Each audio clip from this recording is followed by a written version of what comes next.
চতুর্থ বর্ষের শিক্ষার্থীরা অনলাইন ক্লাসে স্বাগতম। তোমাদের আজকে স্থানীয় সরকার ও পল্লী উন্নয়নের উপরে ক্লাস নেব।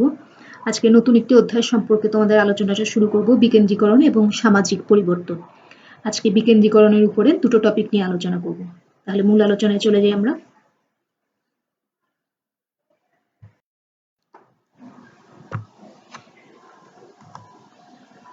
শিক্ষার্থীরা আজকে তাহলে আলোচনা করব বিকেন্দ্রীকরণ, বিকেন্দ্রীকরণের বৈশিষ্ট্য এবং প্রক্রিয়া নিয়ে তোমাদের আলোচনা করব। প্রথমেই আসছে বিকেন্দ্রীকরণ। আচ্ছা, বিকেন্দ্রীকরণ বলতে কি বোঝে তোমরা যদিও আগে পড়ে এসছো, তারপরে একটু সংক্ষেপে তোমাদেরকে ধারণা দেই। বিকেন্দ্রীকরণটাকে যেটাকে বলা হয় কিনা ক্ষমতার বন্টন এবং বিভক্তিকরণের নীতি। অর্থাৎ প্রশাসনিক যে সংগঠন বা সংস্থা সেটা দেখা যায় কি শুধুমাত্র কেন্দ্রীয় সংস্থায় নিয়োজিত না রেখে যখন কিনা প্রদেশ বা স্থানীয় সরকার বা আঞ্চলিক যে কর্তৃপক্ষ রয়েছে তাদের মাধ্যমে যখন হস্তান্তর করা হয় তখন সেটাকে বলা হচ্ছে বিকেন্দ্রীকরণ।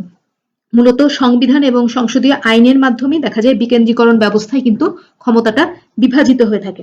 আবার যখন কোনো প্রশাসনিক সংস্থায় বিকেন্দ্রীকরণটা ঘটে তখন দেখা যায় কি যে এই যে যাবতীয় বিভিন্ন ধরনের কাজ বা দায়িত্বগুলো সেগুলো বিভিন্ন পর্যায়ে যে কর্মকর্তারা নিয়োজিত রয়েছেন তাদের হাতে ন্যস্ত করা হয়।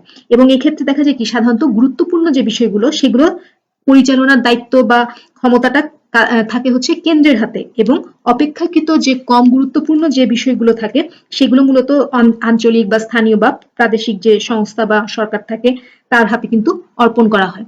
সুতরাং এই যে বিকেন্দ্রীকরণ ব্যবস্থাটা এটা মূলত দেখা যাচ্ছে কি যত বেশি কিনা আধুনিক রাষ্ট্রের কার্যের পরিধিটা বৃদ্ধি পাচ্ছে, বিভিন্ন সেটা বিস্তৃতি ঘটছে, তত কিন্তু এই বিকেন্দ্রীকরণ যে নীতিটা সেটারও কিন্তু আস্তে আস্তে জনপ্রিয়তা বৃদ্ধি পাচ্ছে।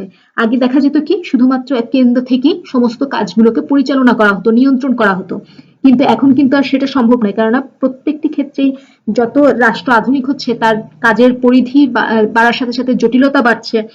ফলে বিভিন্ন পর্যায়ে গিয়ে যে যখন আঞ্চলিক পর্যায়ে বিভিন্ন তাৎক্ষণিকভাবে যখন জরুরি সিদ্ধান্ত গ্রহণের দরকার পড়ছে, বিভিন্ন সমস্যা নিবারণের প্রয়োজন পড়ছে, সেক্ষেত্রে কিন্তু কেন্দ্র থেকে সেগুলোকে তদারকি করা সম্ভব হয় না। ফলে সেটার কারণেই দেখা যাচ্ছে কি এই সমস্যাগুলোকে সমাধান করার জন্য মূলত বিকেন্দ্রীকরণ নীতিটার আস্তে আস্তে প্রসার ঘটতে শুরু করে। এখন এই যে বিকেন্দ্রীকরণ বলা হচ্ছে, এই বিকেন্দ্রীকরণের বৈশিষ্ট্যগুলো কি কি? মূলত প্রথমেই যেটা আসছে সেটা হচ্ছে নিয়ন্ত্রণ। নিয়ন্ত্রণটা কি? কেননা যেহেতু প্রশাসনিক ব্যবস্থায় কেন্দ্র থেকে নিয়ন্ত্রণ করলে সবকিছু এককভাবে নিয়ন্ত্রণ করা সম্ভব হয় না, সেক্ষেত্রে বিকেন্দ্রীকরণের ক্ষেত্রে প্রথমেই দেখা হয় যাতে সমগ্র রাষ্ট্রের মধ্যে যে বিভিন্ন অঞ্চলগুলো রয়েছে, একেবারে প্রত্যন্ত যে অঞ্চলগুলো রয়েছে সেখানে যাতে সার্বিকভাবে জনগণের কল্যাণ নিশ্চিত করা যায়, বিভিন্ন তাৎক্ষণিকভাবে সমস্যার সমাধান করা যায়, সে কারণে নিয়ন্ত্রণটা স্থানীয় পর্যায়ে পৌঁছে দেওয়ার জন্যই দেখা যায় মূলত এই বিকেন্দ্রীকরণ ব্যবস্থার সূত্রপাত। তারপরে বলা হচ্ছে সিদ্ধান্ত গ্রহণ। অর্থাৎ দেখা যায় কি যে তাৎক্ষণিকভাবে যে বহুমুখী কার্যক্রম সম্পাদন করতে হয় একটি রাষ্ট্রকে, সেগুলো কিন্তু সম্ভব যে বিভিন্ন প্রত্যন্ত অঞ্চল হোক, স্থানীয় পর্যায়ে হোক, স্বাভাবিকভাবেই সেগুলো কিন্তু দূর দূরান্ত থেকে কেন্দ্র থেকে সেগুলোকে সমাধান করা সম্ভব নয়। ফলে গুরুত্বপূর্ণ যে বিভিন্ন যে আঞ্চলিক সমস্যাগুলো রয়েছে সেগুলো স্থানীয় সংস্থাকে দায়িত্ব দেওয়া হয় যাতে সেখানে সংগতিপূর্ণ বিভিন্ন ধরনের সিদ্ধান্ত গ্রহণ করাটা সম্ভব হয়। তারপরে আসছে কি জনকল্যাণ নিশ্চিতকরণ। অর্থাৎ বিকেন্দ্রীকরণের ফলে দেখা যাচ্ছে কি যে স্থানীয় সংগঠনগুলোকে যখন দায়িত্ব দেওয়া হচ্ছে, ফলে তারা তখন কিন্তু স্বাভাবিকভাবেই দায়িত্বশীলতার সাথে সেই কাজগুলো করার চেষ্টা করছে। ফলে তারা যখন সেই দায়িত্বগুলো সম্পাদন করছে সেই সময় কিন্তু তাদের স্থানীয় যে জনগণ রয়েছে তাদের সাথে কিন্তু তারা তাদের সংস্পর্শে আসার, তাদের সাথে মেশার সুযোগ পাচ্ছে। ফলে খুব কাছ থেকে তারা তাদের যে বিভিন্ন সমস্যাগুলো সেগুলোকে চিহ্নিত করে সমাধানের জন্য বিভিন্ন পদক্ষেপ নিতে পারছে। ফলে জনকল্যাণ নিশ্চিতটা অনেক বেশি কার্যকরী ভূমিকা পালন করা সম্ভব হচ্ছে বিকেন্দ্রীকরণের মাধ্যমে। তারপর আসছে যে নতুন নেতৃত্ব। অর্থাৎ এই যে বিকেন্দ্রীকরণ ব্যবস্থাটা এর মাধ্যমে দেখা যাচ্ছে কি যে সেখানে ব্যবস্থাটা হওয়ার সাথে সাথে সেখানে বিভিন্ন ধরনের যে স্থানীয় সংগঠন বা প্রতিষ্ঠানগুলো রয়েছে, সরকার রয়েছে, তারা দেখা যাচ্ছে কি সেই কাজগুলো করার কারণে সেখানে কিন্তু বিভিন্ন কাজের পরিবেশ সৃষ্টি হচ্ছে। ফলে স্থানীয় পর্যায়ে একটা সুষ্ঠু এবং দায়িত্বশীল নেতৃত্ব গড়ে উঠছে, এবং সেই নেতৃত্বের মাধ্যমে স্থানীয় পর্যায়ে সেটার বিকাশ লাভ ঘটছে বলেই সেই স্থানীয় সমস্যাগুলোর সমাধান সম্ভব হচ্ছে। তারপর আসছে সমন্বয়। অর্থাৎ এর বিকেন্দ্রীকরণের একটি অন্যতম বৈশিষ্ট্য বলা হয়ে থাকে সমন্বয়। কেননা স্বাভাবিকভাবেই কেন্দ্রীয় যে সংগঠন রয়েছে প্রতি মুহূর্তেই এই স্থানীয় প্রশাসন বা আঞ্চলিক বা প্রাদেশিক সংস্থা যাই আমরা বলি না কেন, এগুলোকে কিন্তু প্রতিটা মুহূর্তেই সমস্ত কাজ কেন্দ্রীয় সংগঠনের সাথে সামঞ্জস্য রেখেই সমন্বয় সাধন করেই কিন্তু করতে হচ্ছে। ফলে বিকেন্দ্রীকরণের একটা মূল বৈশিষ্ট্যই বলা হয়ে থাকে সমন্বয় সাধন। কেননা সে কিন্তু ইচ্ছা মাফিক যা কিছু করার তার কিন্তু সত্যিকার অর্থে অধিকার থাকে না। ফলে তাকে যে কোনো কাজের ক্ষেত্রে একটা সমন্বয় সাধন করতে হয়। তারপর বলা হচ্ছে জনগণের অংশগ্রহণ, অর্থাৎ জনগণ যারা রয়েছে, জনগণ বলা হয় বিকেন্দ্রীকরণের মাধ্যমেই জনগণের অংশগ্রহণকে নিশ্চিত করা হয়। কেননা এই ব্যবস্থার মাধ্যমে প্রশাসন, স্থানীয় যে প্রশাসন রয়েছে সেটা চেষ্টা করে জনগণকে সমস্ত কাজের মধ্যে সম্পৃক্ত করার, যার কারণে জনগণের অংশগ্রহণ কিন্তু আমাদের যদি আমরা বলি গণতান্ত্রিক ব্যবস্থাটা, সেটা কিন্তু বিকেন্দ্রীকরণ থাকলেই সেটা কার্যকরী ভূমিকা লাভ করে। তারপরে আসছে প্রশাসন বিভক্তিকরণ, অর্থাৎ কেন্দ্রীয়করণ মানেই কিন্তু প্রশাসনটাকে, যে কাজগুলো রয়েছে সেগুলোকে কেন্দ্রীভূত করে ফেলা, এবং বিকেন্দ্রীকরণ মানেই হচ্ছে প্রশাসনের বিভক্তিকরণ। অর্থাৎ স্থানীয় পর্যায়ে যখন বিভিন্ন কাজগুলোকে বিভাজন করে দেওয়া হয়, ভাগ করে দেওয়া হয় এবং যার যার মতো করে প্রত্যেকটা অঞ্চলকে তার তার সমস্যার সমাধান করার দায়িত্ব দেওয়া হয়, তখনই কিন্তু বিকেন্দ্রীকরণ ঘটে। ফলে প্রশাসনের বিকেন্দ্রীকরণ মানে বলতে বোঝায় প্রশাসনের বিভক্তিকরণ। তারপরে আছে আইনের সঠিক প্রয়োগ, অর্থাৎ এই ব্যবস্থার মাধ্যমে বলা হয়ে থাকে মানুষ, জনগোষ্ঠী যারা থাকে তারা কিন্তু আইনের সর্বাধিক সহযোগিতা পেয়ে থাকে। কেননা আইনের এখানে প্রয়োগটা ঘটে বলেই যে তাৎক্ষণিকভাবে যে বিভিন্ন ধরনের অপরাধগুলো ঘটে সেগুলো কিন্তু সরাসরি বিভিন্ন সময় সেগুলোকে, অপরাধ সংক্রান্ত যে ঘটনাগুলো ঘটে সেগুলোর নিবারণ করা সম্ভব হয়। তারপর হচ্ছে কর্মদক্ষতা বৃদ্ধি, অর্থাৎ যেহেতু প্রশাসনিক যে বিভিন্ন কর্মকর্তারা রয়েছেন তাদেরকে সমগ্র প্রশাসন নিয়ে মাথা ঘামাতে হয় না এই বিকেন্দ্রীকরণ ব্যবস্থায়, তারা শুধুমাত্র যে জায়গাটির বা যে অঞ্চলটির বা যে সংস্থাটির দায়িত্বপ্রাপ্ত সেটা নিয়েই তারা কাজ করে থাকেন। ফলে দেখা যায় যে সেই ক্ষেত্রটা, নির্দিষ্ট ক্ষেত্রের মধ্যেই তারা কি করে আরো কাজকে গতিশীল করা যায়, আরো বেশি সেটা দক্ষতার সাথে করা যায়, সেটাকে কিভাবে আরো বেশি উন্নয়নমূলক করা যায়, সেগুলো নিয়ে কিন্তু তারা তখন চিন্তা ভাবনা করতে শুরু করেন এবং সেভাবে কাজ করতে শুরু করেন। ফলে প্রত্যেক প্রশাসনিক কর্মকর্তার মধ্যেই কিন্তু দেখা যায় আস্তে আস্তে কর্মদক্ষতা বৃদ্ধি পেতে থাকে। তাহলে আমরা বিকেন্দ্রীকরণের বৈশিষ্ট্য দেখছি কি, যে সার্বিকভাবে প্রশাসনকে আসলে সত্যিকার অর্থে বিকেন্দ্রীকরণ ব্যবস্থা যদি থাকে বা নীতিটা যদি কার্যকরী করা হয়, প্রশাসনিক ক্ষেত্রেই হোক বা যে কোনো, শুধু প্রশাসন বলছি কেন, আমাদের যে, যদি আমরা স্থানীয় সরকার পড়ছি বলে এখানে স্থানীয় সরকারের আলোকে সেটা আলোচনা করছি, কিন্তু অন্যান্য যে বিভিন্ন রাষ্ট্রের মধ্যে বিভিন্ন সংস্থা বা সংগঠন প্রতিষ্ঠান রয়েছে সেগুলোর ক্ষেত্রেও যদি হয়, তাহলে বিকেন্দ্রীকরণ ব্যবস্থা থাকা মানেই হচ্ছে সেটাকে, একটা প্রশাসনটাকে ক্ষমতা অধিক চর্চা করা, স্বেচ্ছাচারিতা হওয়া বা বিভিন্ন ধরনের ক্ষমতাকে অতি ব্যবহার করা, এই সমস্ত কিছুই রোধ করা সম্ভব হয়।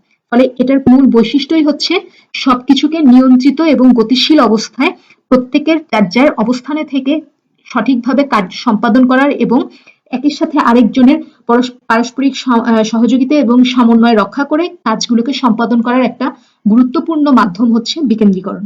ঠিক আছে, আশা করি এতটুকু তাহলে বুঝতে পেরেছো তোমরা, এখানে আর এতটুকুর মধ্যে কারোর কোনো সমস্যা নেই। এবার তাহলে আমরা পরবর্তী টপিকে চলে যাচ্ছি। এখন আসছি বিকেন্দ্রীকরণ প্রক্রিয়া। এই বিকেন্দ্রীকরণ প্রক্রিয়াটা কি? বিকেন্দ্রীকরণ প্রক্রিয়াটা বলতে বোঝায় যে বিভিন্ন ধরনের পরিকল্পনা প্রণয়ন, সিদ্ধান্ত গ্রহণ, তারপরে যে বিভিন্ন ধরনের সেটাকে কিভাবে বাস্তবায়ন করা হবে, সমস্ত কাজের একটা প্রক্রিয়া। অর্থাৎ কিভাবে প্রত্যেকটি ক্ষেত্রে বিকেন্দ্রীকরণ ব্যবস্থাটাকে কোন কোন পদ্ধতির মাধ্যমে সেখানে কার্যগুলোকে সম্পাদন করা হবে, সেইটাকেই বলা হচ্ছে বিকেন্দ্রীকরণ প্রক্রিয়া।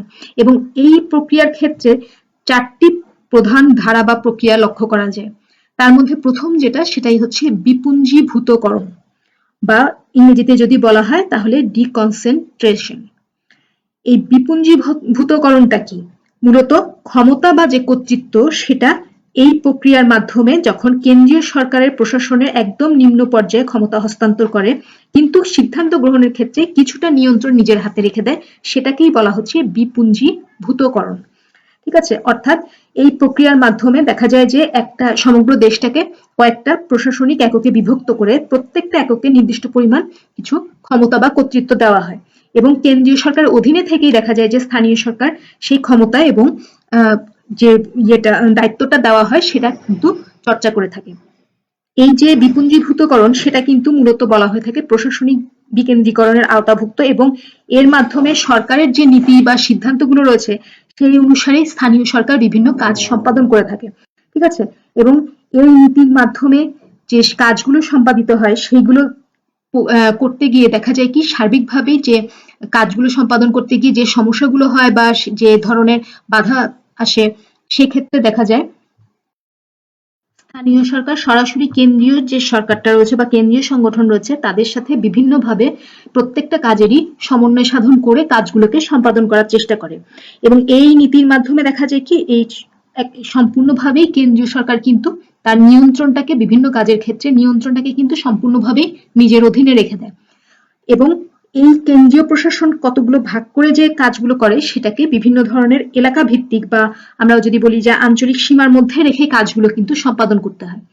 সুতরাং বিপুঞ্জীভূতকরণ বলতে তোমরা আশা করি বুঝতে পেরেছ যে সোজা কথায় যে এখানে কিনা কেন্দ্রীয় সরকার কিছুটা নিয়ন্ত্রণ বজায় রেখে যখন কিছু ক্ষমতা স্থানীয় পর্যায়ে ছেড়ে দিচ্ছে এবং সেই অনুসারে স্থানীয় পর্যায়ে যে ক্ষমতাগুলো ছেড়ে যাচ্ছে সেইগুলো সমন্বয় সাধনের মাধ্যমে যখন সম্পাদন হচ্ছে সেটাকেই বলা হচ্ছে বিপুঞ্জীভূতকরণ। তারপরে আসছে স্থায়ী ক্ষমতা অর্পণ।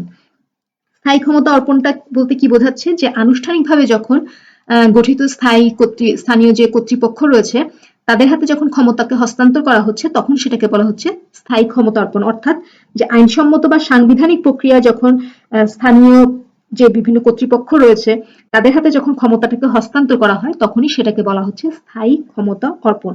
এর মাধ্যমে দেখা যায় কি কেন্দ্রীয় সরকার যেটা সেটার কর্তৃত্ব কিছুটা সীমিত হয় এবং শাসন ব্যবস্থায় জনগণের যে অংশগ্রহণ সেটা কিন্তু অনেকখানি বৃদ্ধি পায়। অর্থাৎ বিপুঞ্জীভূতকরণের থেকে কিন্তু এটা পৃথক, কেন বিপুঞ্জীভূতকরণে আমরা দেখতে পাচ্ছি কি সেখানে কিন্তু সম্পূর্ণ স্বাধীনতা ভোগ করা হচ্ছে না, সেখানে কিন্তু নিয়ন্ত্রণটা কেন্দ্রীয় সরকারের হাতে থেকে যাচ্ছে। কিন্তু এখানে দেখা যাচ্ছে কি আইনসঙ্গতভাবে এবং সাংবিধানিকভাবেই কিন্তু সম্পূর্ণভাবে স্থানীয় প্রতিষ্ঠানকে ক্ষমতাটা স্থায়ীভাবেই অর্পণ করে দেওয়া হচ্ছে, এবং যার কারণে দেখা যাচ্ছে কি কেন্দ্রীয় সরকারের যে কর্তৃত্বটা সেটা কিন্তু অতটা থাকছে না এবং সরাসরি সেই ব্যবস্থাটার মধ্যে কিন্তু জনগণ অংশগ্রহণ করতে পারছে। ফলে দেখা যাচ্ছে কি এটা আমরা তাহলে দেখতে পাচ্ছি যে একটা প্রত্যক্ষ যে কর্তৃত্ব সেটা এখানে কিন্তু প্রত্যক্ষ নিয়ন্ত্রণটা থাকছে না। তারপরে দেখা যাচ্ছে যে এইটা সম্পূর্ণভাবে দেখা যাচ্ছে যে একটি গণতান্ত্রিক ব্যবস্থা যেটা সেটা কার্যকরী করার একটা গুরুত্বপূর্ণ প্রক্রিয়া হিসেবে চিহ্নিত হচ্ছে। স্থায়ী ক্ষমতা যখন অর্পণ করা হচ্ছে সেটাকে আমরা সম্পূর্ণভাবে একটি গণতান্ত্রিক প্রক্রিয়া বলতে পারি, এবং এটার মাধ্যমে যেহেতু সম্পূর্ণভাবে স্থানীয় যে প্রতিষ্ঠানগুলো রয়েছে সেগুলো যখন নিজেরা স্বাধীনভাবে কাজ করতে পারছে ফলে সেখানে যে জনগণ যেমন অংশগ্রহণ করতে পারছে আবার একই সাথে স্থানীয় যে সম্পদগুলো রয়েছে সেগুলোও কিন্তু ব্যবহারের সুযোগ থাকছে। এবং সবচেয়ে বড় কথা যেটা যে এটি কিন্তু সম্পূর্ণ স্বাধীনভাবে পরিচালিত একটি স্থানীয় স্বায়ত্তশাসিত একক হিসেবে কাজ করতে পারছে। ঠিক আছে, তারপর আসছে প্রতিনিধিত্বকরণ। প্রতিনিধিত্বকরণটা বলতে কি বোঝাচ্ছে এটা যে এমন একটা প্রক্রিয়া যার মাধ্যমে দেখা যাচ্ছে কোনো কোনো ক্ষেত্রে বিভিন্ন প্রতিষ্ঠান সৃষ্টি করে ওইসব বিষয়ে দেখা যাচ্ছে তাদের উপর যখন দায়িত্ব অর্পণ করা হচ্ছে, অর্থাৎ এই প্রক্রিয়ার মাধ্যমে এমন সব প্রতিষ্ঠানের উপর দায়িত্ব ক্ষমতা হস্তান্তর করা হয় যেখানে সত্যিকার অর্থেই কেন্দ্রীয় সরকারের কোনো ধরনের প্রত্যক্ষ নিয়ন্ত্রণ থাকে না। এগুলো সম্পূর্ণভাবেই রাষ্ট্রের বিভিন্ন যে স্বায়ত্তশাসিত বা আধা স্বায়ত্তশাসিত প্রতিষ্ঠানগুলো এখানে কাজ করে থাকে। এবং এখানে দেখা যায় কি যে এই প্রতিষ্ঠানগুলো বা সংস্থাগুলো হস্তান্তরিত ক্ষমতা গ্রহণ করার পরে দেখা যায় যে সরকারের সাথে একটা বা কেন্দ্রীয় যে সংগঠনটা রয়েছে সেটার সাথে একটা সামঞ্জস্য রেখে কাজ পরিচালনা করে। এবং বলা হয় যে এটা বিভিন্ন এই যে সংস্থাগুলো প্রতিনিধিত্বকরণের মাধ্যমে যে সংস্থাগুলো পরিচালিত হচ্ছে সেগুলো মূলত সরকারের যে বিভিন্ন মন্ত্রণালয় তাদের আওতায় থেকে কাজগুলো সম্পাদন করে থাকে। অবশ্যই যেহেতু সম্পূর্ণ স্বাধীনভাবে কাজ করছে ফলে সরকারের কিন্তু কেন্দ্রীয় সরকারের কোনো সেখানে নিয়ন্ত্রণ থাকছে না, এবং এগুলো স্বায়ত্তশাসিত বা আধা স্বায়ত্তশাসিত প্রতিষ্ঠান হিসেবে কাজ করছে বিধায় স্বাভাবিকভাবেই এখানে অর্পিত দায় দায়িত্ব সবসময় যে তারা সবসময় পালন করতেই হবে এমনও কিন্তু অনেক সময় নাও হয়ে থাকে। ঠিক আছে, এরপরে আসছে বেসরকারীকরণ। বেসরকারীকরণ, ঠিক আছে, বেসরকারীকরণটা কি যে এখানে বলা হচ্ছে যে প্রক্রিয়ার মাধ্যমে যে রাষ্ট্রীয় মালিকানাধীন যে বিভিন্ন বিষয়গুলো রয়েছে সেগুলো যখন সুনির্দিষ্ট নীতির মাধ্যমে ব্যক্তি মালিকানায় হস্তান্তর করা হয় সেটাকে বলা হচ্ছে বেসরকারীকরণ প্রক্রিয়া। অর্থাৎ সরকার যখন রাষ্ট্র বা সরকার যখন বিভিন্ন উন্নয়নমূলক বা কল্যাণকর কাজ দেখা যায় যে অত্যন্ত দক্ষতার সাথে এবং লাভজনক ভাবে করার জন্য যখন বিভিন্ন ধরনের স্বেচ্ছাসেবী বা বেসরকারি বা ব্যক্তি মালিকানাধীন বিভিন্ন সংগঠনকে হস্তান্তর করে থাকে, তখন সেটাকে বলা হয়ে থাকে যে বেসরকারীকরণ। এবং এই প্রক্রিয়ার মাধ্যমে দেখা যায় কি ব্যক্তিগত পরিচালনায় বিভিন্ন ধরনের দায়িত্ব সম্পাদন হয়ে থাকে এবং এই কাজগুলো দেখা যায় কি যেহেতু ব্যক্তিগত মালিকানা হয়, ফলে স্বাভাবিকভাবেই সেখানের মধ্যে কাজের মধ্যে বৈচিত্র্যতা থাকে। স্বাভাবিকভাবে সরকারের কার্যক্রমের সাথে সাথে এই বেসরকারি প্রতিষ্ঠানগুলো সমানভাবে কাজ করতে থাকে এবং যেহেতু তাদেরকে দায়িত্ব অর্পণ করা হয় এবং তাদের নিজেদের দায়িত্বে সমস্ত কাজ সম্পাদন করতে হয়, স্বাভাবিকভাবেই সেখানের মধ্যে দক্ষতার একটা পরিস্ফুটন আমরা দেখতে পাই। সুতরাং তাহলে দেখা যাচ্ছে কি যে এই যে 4টি প্রক্রিয়ার মাধ্যমে এই বিকেন্দ্রীকরণ ব্যবস্থাটিকে কার্যকর করে রাখা হয় এবং এর মাধ্যমে চেষ্টা করা হয় যে প্রশাসনিক ক্ষেত্রে জনগণের অংশগ্রহণ যাতে সর্বাধিক নিশ্চিত হয়, জনগণের কল্যাণ যাতে সর্বাধিক বাস্তবায়িত হয় এবং জনগণের যে সমস্যাগুলো রয়েছে সেগুলো যাতে তাৎক্ষণিকভাবে সমাধান করা সম্ভব হয়, এই সমস্ত লক্ষ্য এবং অবশ্যই যে প্রশাসনিক ব্যবস্থা রয়েছে, সরকার ব্যবস্থা রয়েছে, রাষ্ট্রযন্ত্রের যে বিভিন্ন কার্যক্রমগুলো রয়েছে সেগুলোকে যথাযথভাবে গতিশীল এবং বাস্তবায়িত করার জন্য তাৎক্ষণিকভাবে এই সমস্ত কিছুর জন্যই এই বিকেন্দ্রীকরণের প্রক্রিয়াগুলোকে কার্যকরী ব্যবস্থায় রাখা হয়। তাহলে শিক্ষার্থীরা আজকে এতটুকু আশা করি তোমরা বুঝতে পেরেছো যে বিকেন্দ্রীকরণের বৈশিষ্ট্য কি আর কোন প্রক্রিয়ার মাধ্যমে এই ব্যবস্থাটি কার্যকর হয়ে থাকে। আজকে তাহলে এখানেই শেষ করছি। কোনো সমস্যা থাকলে অবশ্যই আমাকে জানাবে। ঠিক আছে, আশা করি পরবর্তীতে পরবর্তী দুটো টপিক নিয়ে আলোচনা করব। সবাই ভালো থেকো, ধন্যবাদ।